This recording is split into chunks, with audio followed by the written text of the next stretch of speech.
কি ভাবছেন আমি পোকার ভিডিও আপলোড দিছি? বিষয়টা তেমন না। যারা বিনা পয়সায় মুরগি পালতে চান তাদের জন্য এই ভিডিওটা।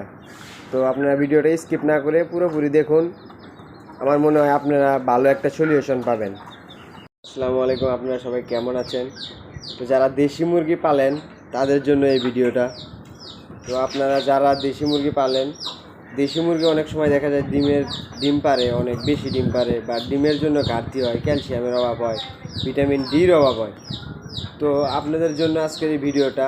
তা আমার এই যে দেখেন দেশি মুরগি, তো আপনারা চাইলে এই জিনিসটা করতে পারেন।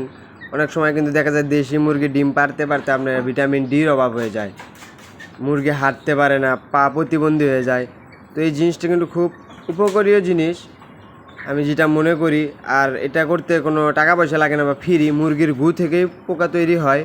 তো আপনারা চাইলে কিন্তু এটা করতে পারেন, এটা কিন্তু খারাপ না। দেখেন আমি মুরগির গু থেকে পোকা বানিয়েছি, আর এই মুরগির গু আমি অনেক সময় জমিয়ে জমিয়ে একটু একটু করে পানি দিয়ে এই জিনিসটা আমি তৈরি করছি, আর সেই ফলে আমার এখানে অনেক পোকা জমে গেছে। তো আপনারা চাইলে এই জিনিসটা করতে পারেন, অনেক উপকারী জিনিস দেশি মুরগির জন্য।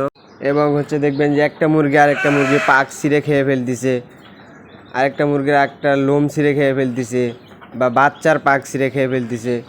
তো সেই কারণে আমার এই বুদ্ধিটা করা। তো আপনারা সবাই জানাবেন আমার কমেন্টে যে আমার বুদ্ধিটা কেমন হয়েছে।